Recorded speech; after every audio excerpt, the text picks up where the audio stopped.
ഒന്നിൽ പിഴച്ചാൽ മൂന്നെന്നാണ് കണക്ക്.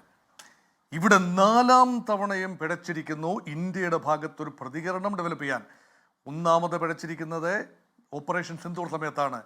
അത് ഞാനാണ് യുദ്ധം നിർത്തിവെച്ചത് എന്ന് പറഞ്ഞപ്പോൾ തിരിച്ച് അങ്ങനെയല്ല, ഞങ്ങൾക്ക് പ്രത്യേകമായ ഒരു നിലപാടുണ്ട് എന്ന് വ്യക്തമായി പറയാൻ ഇന്ത്യക്ക് കഴിഞ്ഞില്ല.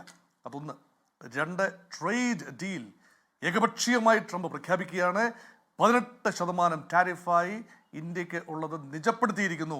പിഴ ടാരിഫ് ഒഴിവാക്കുന്നു എന്ന് പറഞ്ഞപ്പോൾ ഇന്ത്യക്ക് അത് പ്രതികരിക്കാൻ കഴിഞ്ഞില്ല.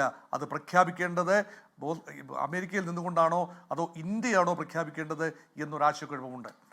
മൂന്നാമത്, റഷ്യയിൽ നിന്നും എണ്ണ ഇന്ത്യ വാങ്ങില്ല. ഇന്ത്യ ആ ഉറപ്പ് തനിക്ക് തന്നിട്ടുണ്ട് എന്ന് നരേന്ദ്രമോദി പറഞ്ഞപ്പോൾ അതേക്കുറിച്ച് കമാന്നൊരക്ഷരം മിണ്ടാൻ കേന്ദ്ര സർക്കാരിൻ്റെ പ്രതിനിധികൾക്ക് കഴിഞ്ഞില്ല. ഇത് നാലാമത്തെ പ്രാവശ്യം സംഭവിച്ചിരിക്കുന്നു. ഇപ്രാവശ്യം സ്കോട്ട് ബെസന്റ് എന്ന ട്രഷറി സെക്രട്ടറി പറഞ്ഞിരിക്കുന്നു, റഷ്യയിൽ നിന്നും എണ്ണ വാങ്ങാം, പക്ഷെ നിബന്ധനകളുണ്ട്. 1 മാസത്തേക്ക് ഗ്ലോബൽ സപ്ലൈ ചെയിൻ അഫക്റ്റഡ് ആകുന്നത് കൊണ്ട് മാത്രം നിങ്ങൾക്ക് വാങ്ങാം. അത് നിശ്ചിത ക്വാണ്ടിറ്റി വാങ്ങാം. അതും മുൻകൂട്ടി കപ്പലുകളിൽ കയറ്റി വെച്ചിരിക്കുന്ന എണ്ണ മാത്രമേ വാങ്ങാനാവൂ. അല്ലാതെ റഷ്യയിൽ നിന്നും ഫ്രഷ് പർച്ചേസ് അല്ല ഉദ്ദേശിക്കുന്നത്.